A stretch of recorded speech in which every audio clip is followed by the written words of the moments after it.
اس یقین کے ساتھ گئی کہ جب کشتی تیار ہو جائے گی تو نبی مجھے بلائیں گے اور میں کشتی میں سوار ہو جاؤں گی۔ نبی کے اپنے گھر میں بیوی تیار نہیں تھی، اپنا بیٹا تیار نہیں تھا، لیکن باہر کے لوگ تیار تھے۔ ایک عرصہ لگا، کشتی تیار ہوئی اور نبی نے حکم دیا، جانور بھی سوار کر دیے، ہر جانور کی ایک ایک جوڑی، اور اسی طرح سے جو اتباع کرنے والے، اس رستے پر چلنے والے لوگ موجود تھے ان کو بھی سوار کیا، اور اس کے بعد طوفان نے نکلنا شروع کر دیا۔ طوفان کا آغاز ہو گیا، کشتی پانی کے اوپر اور طوفان نے زمین کو اپنی لپیٹ میں لے لیا۔ ایک عرصے کے بعد پانی کم ہوا اور کشتی واپس خشکی پر بیٹھ گئی، زمین خشک ہوئی۔ ان بچے ہوئے لوگوں نے نئے سرے سے اپنی آبادیاں ترتیب دینی شروع کر دی۔ اللہ کا غصہ ٹھنڈا ہوا، غضب کا عمل ختم ہوا۔ ایک دن جا رہے تھے، سامنے دیکھا وہ بھوڑی اپنی جھونپڑی کے باہر اپنی بکری کے ساتھ بیٹھی ہوئی ہے اور چارہ ڈال رہی ہے۔ قریب آئے، پریشان ہوئے کہ میں نے تو اس سے وعدہ کیا تھا کہ اس کو لے کے جاؤں گا، لیکن میرے ذہن سے یہ چیز نکل ہی گئی اور میں نے بوڑھی کو فراموش کر دیا۔ یہ سوچتے ہوئے نبی خدا آئے اس خاتون کے پاس۔ جیسے ہی آئے، اس خاتون نے اٹھا کر سر دیکھا اور کہا، یا نبی اللہ، کیا کشتی تیار ہو گئی ہے؟ جیسے ہی کہا کیا کشتی تیار ہوئی ہے تو حضرت نوح کو حیرت ہوئی، پوچھا کہ کیا تمہیں نہیں پتا کیا ہوا ہے؟ کہا نہیں، آپ نے جب سے کہا ہے کہ میں آپ کو اڑاؤں گا تو میں تو آ کے اپنی جھونپڑی میں بیٹھی ہوئی ہوں آپ کے حکم کے انتظار میں۔ اتنا بڑا طوفان آیا، نبی کے اپنے گھر کی بیوی اور بیٹا غرق ہوئے، لیکن یہ خاتون جس کا ایمان تھا اپنے نبی کے حکم پر، اس کی جھونپڑی بھی سلامت تھی اور وہ بھی سلامت تھی، اور اتنے بڑے طوفان سے وہ ایسے محفوظ تھی کہ گویا اس کے ارد گرد کوئی حرکت ہوئی ہی نہ ہو۔ اب غور کی جگہ دیکھیے گا، جو کشتی نوح سے تشبیہ دی گئی ہے یہ ایسے ہی نہیں دی گئی۔ کشتی نوح یعنی حضرت امیر المؤمنین علی ابن ابی طالب کی اولاد، آپ کی آل۔ کشتی میں سوار ہونے کا مطلب کیا ہے؟ قل ان کنتم تحبون اللہ، قرآن کہتا ہے، قرآن کہتا ہے قل، ان سے کہیے، ان کنتم تحبون اللہ، اگر تم اللہ سے محبت کرتے ہو، فاتبعونی، میری اتباع کرو۔ یہاں پر یہ نہیں کہا مجھ سے محبت کرو، کیونکہ اللہ کی محبت نبی کی محبت ہے، اللہ کی محبت علی کی محبت ہے، اسی طرح جس طرح سے علی کی محبت اللہ کی محبت ہے اور نبی کی محبت ہے۔ یہ محبتیں طول میں ہیں ایک دوسرے کے، عرض میں، مقابلے میں نہیں آئے۔ اگر آپ نے اس سے محبت کی تو خود بخود اس کے اوپر والے سے آپ محبت کریں گے۔ سلسلہ چونکہ ایک سلسلہ ہے، اس لیے نچلی سیڑھی سے محبت کریں گے تو اوپر کی سیڑھی تک آپ پہنچیں گے، لیکن اگر عرض میں ہو تو پھر راہیں جدا ہو جاتی ہیں۔ اس لیے جب اللہ نے کہا تو کیا فرمایا؟ ان کنتم تحبون اللہ، اگر تم اللہ سے محبت کرتے ہو تو ان سے کہیے، یہ جو لوگ کہتے ہیں ہم اللہ سے محبت کرتے ہیں، تو کیا کریں؟ فاتبعونی، میری اتباع کرو، یحببکم اللہ، اللہ بھی تم سے محبت کرے گا۔ محبت کسی کو کہتے ہیں؟ محبت آیا تعریف کو کہتے ہیں، جیسا کہ آج ہمارے زمانے میں مرسوم ہے، یا تعریف سے ہٹ کر آگے بھی کوئی اور بات ہے؟ ذرا غور کیجیے گا، محبت قلبی کیفیت کا نام ہے، قلبی کیفیت، جو چیز پیاری لگے اس سے انسان اٹیچ ہو جاتا ہے، محبت کا یہ ایک درجہ ہے۔ آپ کو کرسی اچھی لگی، آپ کی اٹیچمنٹ ہو جاتی ہے، آپ کو حتیٰ ایک لاٹھی اچھی لگی، آپ کی اٹیچمنٹ ہو جاتی ہے، آپ کو تسبیح اچھی لگی، آپ کی اٹیچمنٹ ہو جاتی ہے، آپ کو ایک انگوٹھی اچھی لگی، آپ کی اٹیچمنٹ ہو جاتی ہے۔ وہ چیز اگر آپ کے ہاتھ سے نکل جائے تو آپ بے چین رہتے ہیں اس چیز کے لیے۔ یہ محبت کا ایک درجہ ہے، جو چیز آپ کو اچھی لگتی ہے، اور یہ انسان کی فطرت ہے کہ جس چیز میں حسن دیکھے وہ اس کو اچھی لگے، جس چیز میں کمال دیکھے وہ اس کو اچھی لگے، جس چیز کا جمال نظر آئے وہ اس چیز اس کو اچھی لگے۔ کائنات میں اگر خوبیوں کے حوالے سے، اخلاق کے حوالے سے، انسانی اعلیٰ اقدار کے حوالے سے، ویلیوز کے حوالے سے، انسانی ملکوتی صفات کے حوالے سے اگر دیکھا جائے تو جو اللہ کے برگزیدہ بندے ہیں وہ تمام کائنات میں ممتاز ہوتے ہیں، تمام کائنات میں، اور ان سے محبت فطری ہے۔ اگر نبی کریم قریش کو دعوت توحید نہ دیتے تو اپنے خلق اور اپنے اخلاق کی وجہ سے وہ آلریڈی تمام عرب قبائل میں محبوب تھے۔ توجہ ہے میں کیا کہہ رہا ہوں؟ اگر نبی کریم نے 41 سال کی عمر میں اپنی دعوت کا آغاز نہ کیا ہوتا تو وہی مشرکین مکہ آپ کے قدموں کی خاک کو متبرک سمجھتے تھے۔ پھر کیا ہوا کہ وہی مقدس شخصیت جن کی صداقت کی گواہی دیتے ہوئے مشرکین نہیں تھکتے تھے، وہی مقدس ہستی جن کی امانت کی گواہی دیتے ہوئے مشرکین تھکتے نہیں تھے، وہی مقدس ترین ہستی جن کی اعلیٰ انسانی صفات کی گواہی دیتے ہوئے قسم کھانے کے لیے بھی مشرکین مکہ تیار ہوتے تھے، وہی مشرکین مکہ تلواریں لے کر آپ کے مقابلے میں کھڑے ہو گئے۔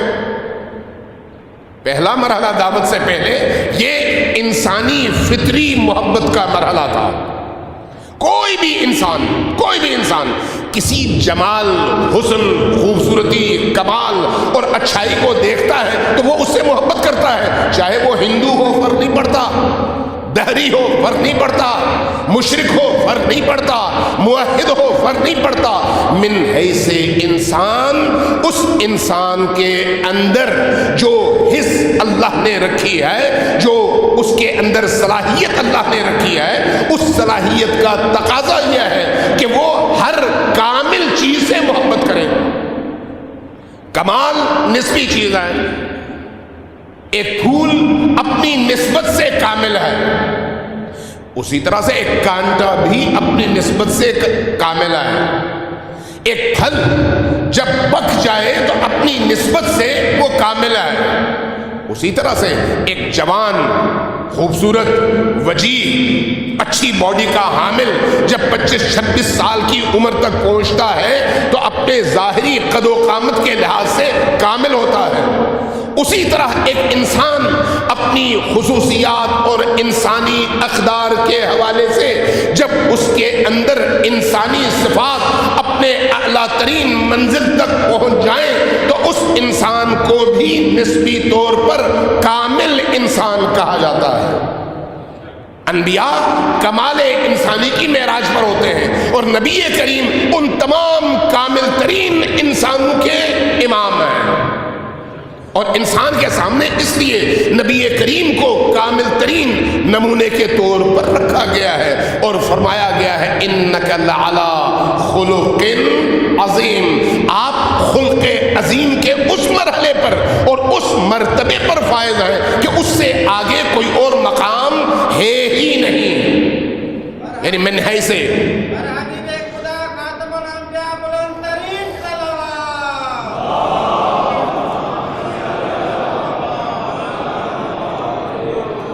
یعنی من حیث انسان، ایک انسان اگر ترقی کرنا چاہے، انسانی روحی صفات اور کمالات کو حاصل کرنا چاہے تو ان مقامات کی معراج کیا ہے؟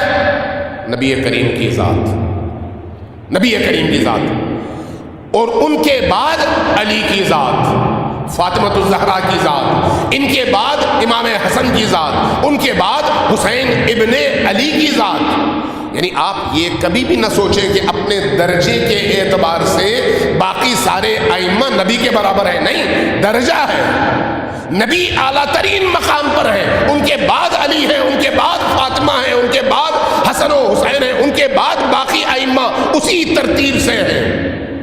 لہذا اگر ہم نے اس کمال تک پہنچنا ہے تو ہم نے اپنے سے برتر کا دامن تھامنا ہے۔ صلوات بھیجیے محمد و آل محمد۔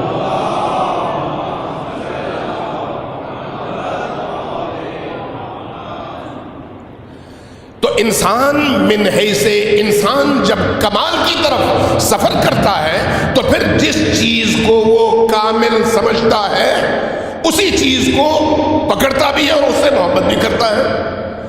اب یہ انسان کی معرفت اور اس کے شعور پر ڈیپینڈ کرتا ہے کہ وہ کس چیز کو کس انداز میں کامل سمجھتا ہے۔ ایک شخص کی نگاہ میں سونا کمال ہے، وہ سونے کی تلاش میں ہوتا ہے۔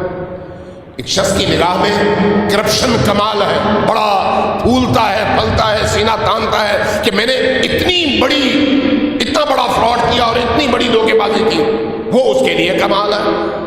ایک شخص کہیں پر صدقات تقسیم کرتا ہے اور سمجھتا ہے کہ یہ سب سے بہتر کام ہے، اپنے آپ کو مطمئن کرتا ہے کہ میں نے یہ کمال حاصل کیا ہے۔ ہر شخص کے کمال کی منزل کا تعین اس کے شعور اور اس کی معرفت کی بنیاد پر ہوتا ہے، لیکن ہر شخص کمال کی تلاش میں ہے۔ کمال کے مقابلے میں زوال ہے، جہاں پر زوال ہے وہاں پر انسان اس طرف نہیں جاتا، لیکن بعض اوقات کمال کو زوال سمجھتا ہے اور بعض اوقات زوال کو کمال سمجھتا ہے۔ یہ کس وجہ سے؟ شعور نہ ہونے کی وجہ سے، عقل کے عدم استعمال کی وجہ سے، بصیرت سے محروم ہونے کی وجہ سے، فاقد بصیرت ہونے کی وجہ سے۔ جب انسان صحیح راہبر کو نہیں پہچانتا تو غلط راہبر کو صحیح سمجھ کر اس کے پیچھے چلتا ہے، یہ اسی عدم معرفت کی دلیل ہے۔ جب انسان اصل منزل کو فراموش کرتا ہے تو غلط چیز کو اپنی منزل سمجھ کر غلط چیز کے پیچھے چل پڑتا ہے۔ آپ ذرا غور کیجیے گا، یہ آیا انسانی شعور کے ہونے اور نہ ہونے کے لیے ایک معیار اور کسوٹی نہیں آئے کہ ہم ہر روز لوگوں کو مرتا ہوا دیکھتے بھی ہیں اور اس کے باوجود ہم اس طمع سے ہاتھ نہیں اٹھا پاتے، لالچ سے ہاتھ نہیں اٹھا پاتے، جھوٹ سے دور اپنے آپ کو رکھ نہیں پاتے، دھوکے بازی سے اپنے آپ کو بچا نہیں پاتے، جبکہ ہماری آنکھوں کے سامنے روز لوگ مر رہے ہوتے ہیں۔ کبھی ہم سوچتے ہیں کہ مرنے کے بعد اس شخص کی جس نئی زندگی کا آغاز ہوا ہے وہ زندگی کیسی ہے اور وہاں پر اس کو کن کن مراحل کا سامنا ہے۔ جس دن ہم نے یہ سوچنا شروع کر دیا اس دن ہماری ادھر کی زندگی کا رخ تبدیل ہو جائے گا۔ تو کیوں رخ تبدیل نہیں ہوتا؟ معرفت کے نہ ہونے کی وجہ سے۔ یہ جو بخاری شریف میں روایت ہے کہ خلیفہ اول زندگی کے آخری اوقات میں روتے تھے اور پریشان رہتے تھے کہ کاش میں نے 3 خطائیں نہ کی ہوتی۔ اس کی وجہ کیا ہے؟ آہستہ آہستہ ریئلائز کرنا۔ جب زندگی اور خواہشات کا غلبہ ہو تو انسان حق کو باطل سمجھتا ہے اور باطل کو حق سمجھتا ہے، لیکن جب موت قریب آئے تو آہستہ آہستہ انسان اس حقیقت کو ریئلائز کرتا ہے، پھر اس کی پشیمانی کا دور شروع ہو جاتا ہے۔ اللہ تبارک و تعالیٰ اس لیے انسان کو چھوٹ دیتا ہے حتیٰ یہاں تک کہ موت اس کے قریب آئے۔ اللہ اس لیے کہتا ہے کہ بھئی تم توبہ کرو، واپس آؤ، جہاں تک تم پہنچے ہو وہاں پر اگر رک جاؤ ایک دفعہ اور پلٹ آؤ تو میں قبول کرنے والا ہوں۔ آپ دیکھتے ہیں اس لیے قرآن کریم میں فرعون کی مثال دی جاتی ہے۔ فرعون جیسا ایسا بادشاہ جو انا ربکم الاعلی کا نعرہ بلند کر کے اللہ کے مقابلے میں اپنے آپ کو رب تسلیم کروانے کو اپنا کمال سمجھتا ہے، اللہ اتنے بڑے شرک کو بھی برداشت کر کے کہتا ہے کہ اب بھی پلٹ آؤ۔ جبکہ شرک اللہ کی نگاہ میں سب سے بڑا ظلم ہے۔ حضرت لقمان کو جو حضرت لقمان نے اپنے بیٹے کو نصیحت کی تھی، یا بنی لا تشرک باللہ ان الشرک لظلم عظیم، اے میرے بیٹے کبھی بھی شرک نہ کرنا، اس لیے کہ شرک اللہ کی نگاہ میں سب سے بڑا ظلم ہے۔ فرعون اسی بڑے ظلم کا مرتکب تھا، لیکن اللہ تبارک و تعالیٰ کی خواہش کیا تھی، حکم کیا تھا کہ اگر یہ اب بھی لوٹ آئے تو بخشش کے دروازے کھلے ہوئے ہیں۔ لیکن کیوں نہیں لوٹتا؟ اس لیے کہ معرفت سے آری ہے، بصیرت سے آری ہے، جس چیز کو اس نے کمال سمجھا ہوا ہے وہی اس کے زوال کا باعث ہے، اور جس چیز کو زوال سمجھا ہوا ہے، یعنی ایک خدا کے سامنے اپنی پیشانی زمین پر رکھنا جس کو اس نے زوال سمجھا ہے وہی کمال ہے۔ چونکہ علم نہیں ہے، چونکہ بصیرت نہیں ہے، چونکہ عقل سے استفادہ نہیں کیا، اس لیے اس راہ پہ چل پڑا جو راہ اس کو کمال کی جگہ زوال کی طرف لے کر جاتا ہے۔ اس لیے دنیا میں جتنے بھی لوگ ہیں، آپ اگر کل کسی سیاستدان سے کہیں کہ تم جھوٹے ہو تو وہ فوراً آپ سے لڑ پڑے گا، نہیں میں جھوٹا نہیں ہوں۔ کیوں؟ اگر جھوٹ اچھی چیز ہوتی تو وہ کہتا کہ ہاں میں صبح سے شام تک جھوٹ بولتا ہوں۔ جھوٹ بری چیز ہے، زوال ہے اور باعث زوال ہے، اس لیے پسند نہیں کرتا، لیکن در عین حال عملی طور پر جھوٹ بولتا ہے۔ ایک ظالم وڈیرے سے آپ اگر کہیں کہ تم ظالم ہو، اس کو غصہ آ جاتا ہے، کہتا نہیں میں ظالم نہیں ہوں، جبکہ عملی طور پر وہ ظلم کا ارتکاب کر رہا ہے۔ کیوں؟ اس لیے کہ اسی ظلم کو اس نے اپنی طاقت کے اظہار کا ذریعہ اور اپنے کمال کی علامت سمجھا ہوا ہے۔ یہی وجہ ہے کہ انسان کو عقل کے ساتھ اختیار دے کر اللہ نے رستہ بتا دیا ہے، انا ہدیناہ السبیل اما شاکرا و اما کفورا۔ اب عقل استعمال کرو اور رستے کا انتخاب کرو۔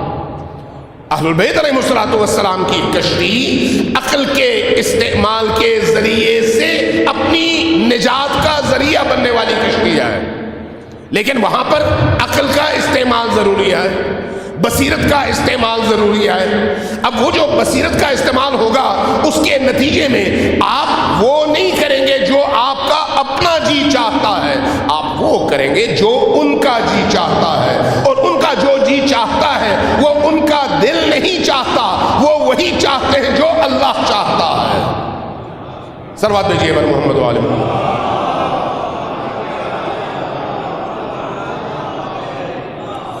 ایک دفعہ پھر صلوات بھیجیے بر محمد و آل محمد۔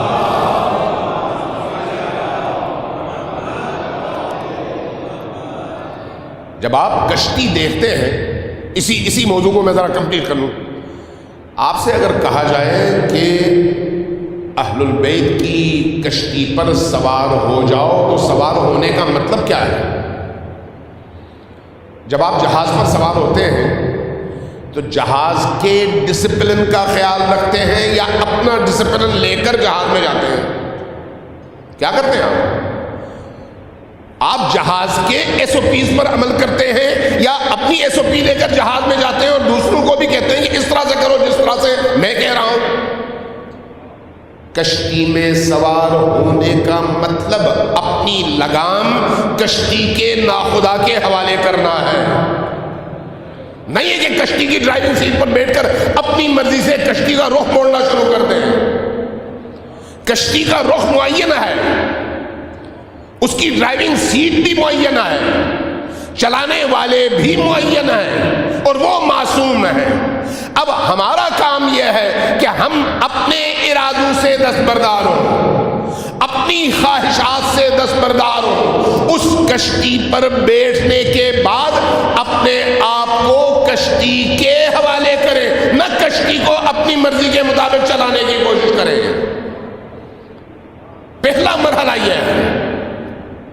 دوسرا مرحلہ، بعض اوقات ہم محبت اہل البیت کو ہی نجات کا ذریعہ سمجھتے ہیں۔ محبت اگر دل میں ہمدردی کا نام ہے تو یہ محبت نہیں ہے۔ محبت جیسے ابھی میں نے قرآن کی آیت سے استدلال کیا، ان کنتم تحبون اللہ، اگر تم اللہ سے محبت کے دعوے دار ہو تو پھر شرط کیا ہے اس کی؟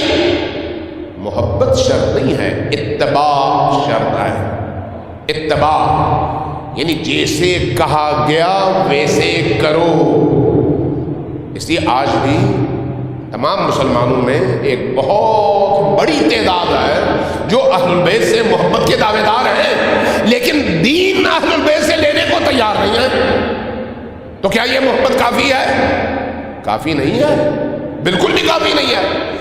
اللہ تبارک و تعالی نے اگر اہل البیت کو تعلیم علم قرآن اور قرآن ثانی قرار دے کر ثقل اکبر اور ثقل اصغر کے طور پر قرآن اور اہل البیت کو امت کے حوالے کیا ہے، تو قرآن جس طرح سے صرف قرأت اور پڑھنے کے لیے نہیں ہے، اہل البیت بھی صرف ان کے فضائل بیان کرنے کے لیے نہیں ہے۔ قرآن کس لیے ہے؟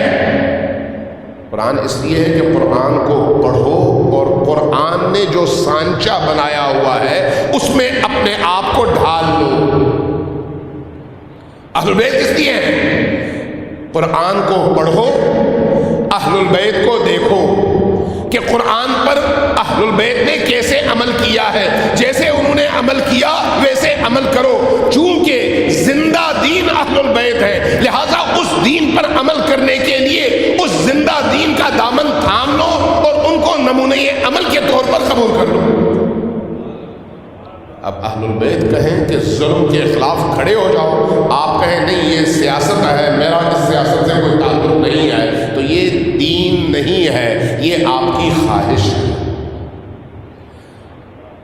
اگر کہا جائے کہ کربلا کا پورا واقعہ حق اور باطل کا وہ معرکہ ہے جو اسلام کی نگاہ سے مکمل سیاست ہے، تو آپ اگر اس کے جواب میں کہیں کہ ہم عزاداری میں سیاست کو داخل نہیں ہونے دیں گے، تو یہ عزاداری یزید کو پسند ہو سکتی ہے، امام حسین کو پسند نہیں ہے۔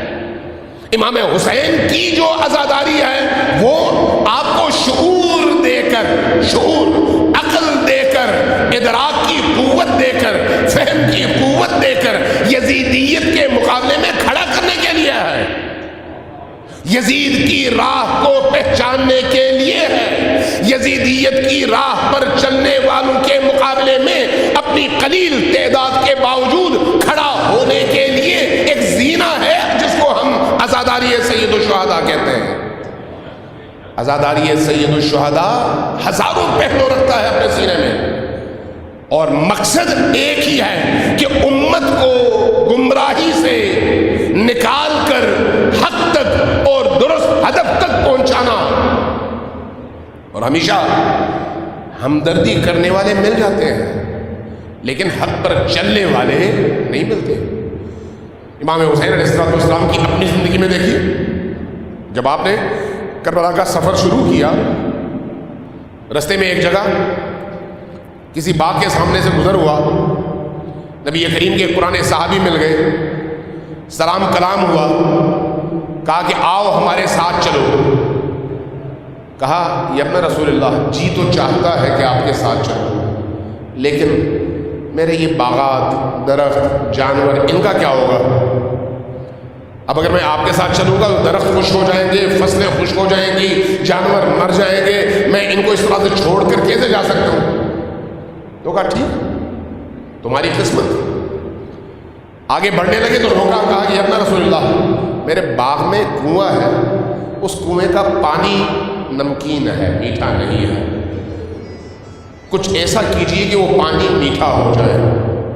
آپ اندر تشریف لے گئے، اپنا لعاب دہن کنویں کے پانی میں پھینکا، کنویں کا پانی میٹھا ہو گیا۔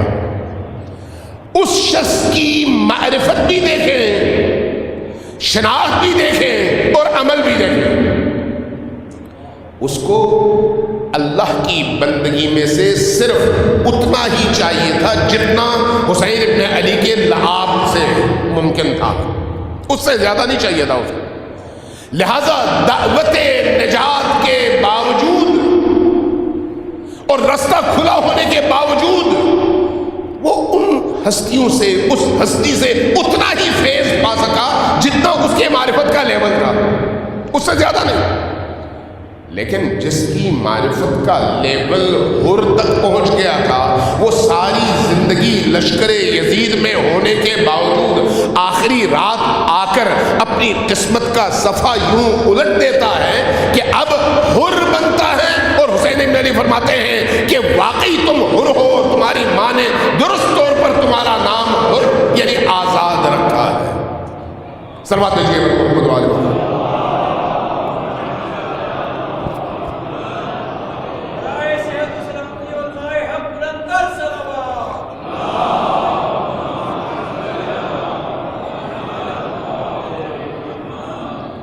تو اس کشتی نجات پر سوار ہونے کے لیے سب سے پہلا مرحلہ کشتی کی شناخت ہے۔ کہیں غلط کشتی پر نہ بیٹھ جانا، غلط لوگوں کو اہل نجات نہ سمجھ لینا۔ اور اس کے بعد دوسرا مرحلہ اس کشتی کی اتباع ہے، پانی کے کنارے کھڑے ہو کر کشتی کے فضائل بیان کرنا نہیں ہے۔ آپ اگر کنارے پہ کھڑے ہو جائیں اور صبح سے شام تک کہیں کہ یہ کشتی بڑی خوبصورت ہے، بڑے کمال کی ہے، پانی میں نہیں ڈوبتی، اتنی مضبوط ہے، اتنے لوگوں کو اٹھا سکتی ہے، نجات دلا سکتی ہے، صبح سے شام تک یہ کہتے رہیں اور کشتی پہ سوار نہ ہو تو چھوٹے سے چھوٹا طوفان بھی آپ کو غرق کر دے گا، آپ کی تعریف کسی کام نہیں آئے گی۔ اس لیے فضائل کافی نہیں ہے، فضائل آپ کے اندر موجود محبت کو کمال تک پہنچانے کا ذریعہ ضرور ہے، لیکن اس کے نتیجے میں آپ کو کشتی سے جوڑنا اہم ہے، کشتی کا سوار بنانا اہم ہے۔ ورنہ آج دنیا میں کوئی ہے جو اہل البیت سے محبت کا ٹائٹل اپنے ساتھ لگانا نہ چاہے؟ کوئی مسلمان دنیا بھر میں کہیں پر بھی دیکھ لیں، ممکن نہیں ہے کہ کوئی شخص مسلمان ہو اور اہل البیت کی محبت کا ٹائٹل لے کر چلنے کو ناپسند کرے۔ لیکن کیا یہ ٹائٹل کافی ہے؟ اگر آپ عملی طور پر دیکھیں تو کوئی دوسرے مسلک کا فرد ایسا نہیں ہے جو اہل البیت کی عظمت کا قائل نہ ہو اور ان سے محبت کا دعوے دار نہ ہو۔ آپ میں اور ان میں فرق کیا ہے؟ فرق کیا ہے؟ اہل البیت باعث نجات ہیں بشرطے کہ آپ ان کی معرفت کا حق ادا کر سکیں، اور معرفت کا حق تب ادا ہوتا ہے جب آپ ان کی اتباع کر سکیں، اور اتباع تب ممکن ہے جب آپ ان کی زندگی کے بنیادی مقصد کو سمجھ سکیں، بنیادی مقصد کو سمجھ سکیں۔ اہل البیت کی زندگی کا بنیادی مقصد کیا ہے؟ زمین پر اللہ کی حاکمیت کا قیام۔ توجہ ہے میں کیا کہہ رہا ہوں؟ زمین پر اللہ کی حاکمیت کا قیام۔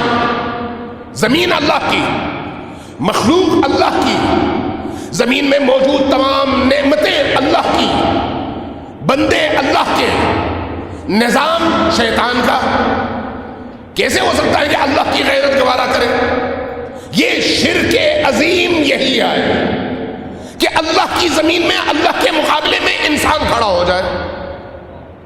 اس لیے وہ نظام جو آل علی کا نہ ہو، وہ نظام جو محمد مصطفیٰ کا نہ ہو، وہ نظام شرکیہ نظام ہے، مشرکانہ نظام ہے، مشرکانہ نظام ہے، چونکہ اللہ کے نظام کے مقابلے میں کھڑا ہے۔ اللہ تبارک و تعالیٰ کی مشیت بڑی عجیب ہے۔ وہ بہت معروف شاعر تھا، فارسی میں اس نے بڑا کلام کہا ہے، میں نے کوئی 40 سال پہلے شاید اس کا ایک کلام پڑھا تھا۔ عجب صبری خدا دارد اگر من جائے عبودم۔ یہ ہمارا اللہ بہت صابر ہے، اگر میں اس کی جگہ ہوتا تو کیا کرتا۔ اور اس نے پر پوری ایک داستان لکھی کہ اگر میں اس کی جگہ ہوتا تو ظلم کی ساری بساط مٹا دیتا، سارے ظالموں کو جہنم میں پھینک دیتا، مظلوموں کو لاتا، یہ کرتا، یہ کرتا، یہ کرتا۔ اللہ کے نظام کو سمجھنے کی ضرورت ہے کہ اللہ کا نظام کیسا ہے۔ اللہ کا نظام جبر پر مبنی نظام نہیں ہے۔ اللہ کا نظام دھوس دھاندلی اور زور و طاقت پر مبنی نظام نہیں ہے۔ اللہ کے نظام کا تعلق شعور انسانی سے ہے۔ اللہ چاہتا ہے کہ انسان اپنے شعور کی طاقت کی بنیاد پر، عقل کی طاقت کی بنیاد پر، بصیرت کی بنیاد پر آہستہ آہستہ جہالت اور نادانی کے رستوں سے اوپر نکلے اور دانائی اور معرفت خدا کے ساتھ آگے بڑھے۔ جیسے جیسے معرفت بڑھتی چلی جائے گی ویسے ویسے نجات قریب تر ہوتی چلی جائے گی۔ اس لیے آپ دیکھیں پہلے انسان یا پہلے نبی اور 1,24,000 نبی یعنی آخری نبی کے درمیان جو مخلوقات آئی ہیں، جو انسان آئے ہیں، ان میں ہر دور میں اگلا انسان پچھلے انسان کی نسبت زیادہ باکمال تھا۔ اور آج کا انسان نبی کریم کے دور کے انسان کی نسبت زیادہ باصلاحیت ہے۔ آپ دیکھیں تدریجی طور پر یہ تاریخ کا سفر ارتقاء کی طرف جا رہا ہے، تنزل کی طرف نہیں، تنزل کی طرف نہیں۔ آپ ذرا غور کریں، انسانی حوالے سے، اس وقت میں دینی حوالے سے بات نہیں کر رہا، انسانی حوالے سے ذرا سوچیں، انسانی شعور اور فکر کی سطح دیکھیں اور قبائلی عصبیت کے اثرات دیکھیں۔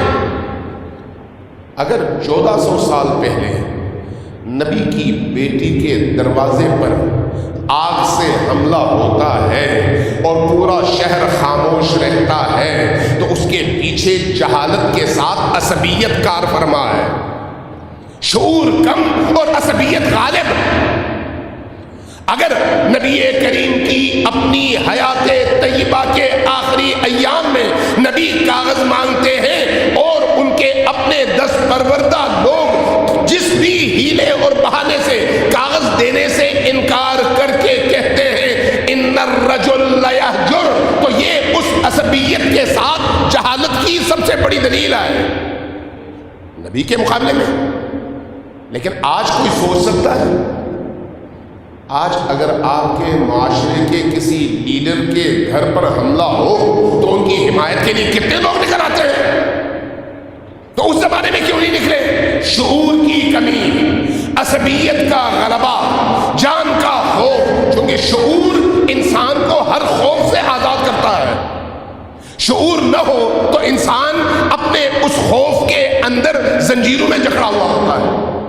بصیرت ہو تو اس کو ہر چیز کو تول کر آگے بڑھنے کی توفیق ملتی ہے۔ بصیرت نہ ہو تو پھر وقتی چیزوں کو دیر پا چیزوں پر ہمیشہ فوقیت دیتا ہے۔ اگر آپ کو پہاڑی کی چوٹی پر چڑھنا ہو اور یہ ڈسٹینس 5000 میٹر کا ہو تو آپ 100 قدم چل کے تھکتے نہیں آئے، چونکہ آپ نے ہدف اس مقام کو سر کرنا اور مقام تک چڑھنا اپنی زندگی کا ہدف بنا لیا ہے۔ لیکن جب آپ کا شعور کا لیول نیچے ہو تو آپ 100 قدم چلنے ہی کو اپنی زندگی کا ہدف بنائیں گے، پھر وہ چوٹی پر چڑھنا آپ کے خواب و خیال میں بھی نہیں ہوگا۔ انسان کی بصیرت انسان کو دیر پا اہداف کے لیے تیار کرتی ہے، اس کی عقل اس کو بڑے مقاصد کے لیے تیار کرتی ہے۔ اس لیے آپ دیکھ لیں امام حسین علیہ السلام جن کی یاد اور جن کی محبت میں ہماری مجلسیں سجتی ہیں، امام حسین کو اپنی جان عزیز تھی یا نہیں؟ اپنے اہل البیت عزیز تھے یا نہیں؟ اپنے بچے عزیز تھے یا نہیں؟ اپنی مخدرات عزیز تھیں یا نہیں؟ کم از کم ہم سے بہت زیادہ تھی۔ آپ کے سامنے آپ کی زوجہ پر ظلم ہو تو آپ کا کیا رد عمل ہوگا؟ آپ کے سامنے آپ کی بیٹی کو تھپڑ مارا جائے تو آپ کا کیا رد عمل ہوگا؟ اس رد عمل کی وجہ کیا ہے؟ آپ کا عاطفہ، آپ کی محبت، آپ کے اندر جو محبت ہے۔ محبت ہر شخص کے اندر ہے، لیکن کتنی ہے؟ جتنا وہ انسان انسانی صفات میں جس مقام پر ہے، محبت بھی اسی مقام پر ہے۔ ہر شخص اپنے اس مقام کے مطابق محبت کرے گا اور نفرت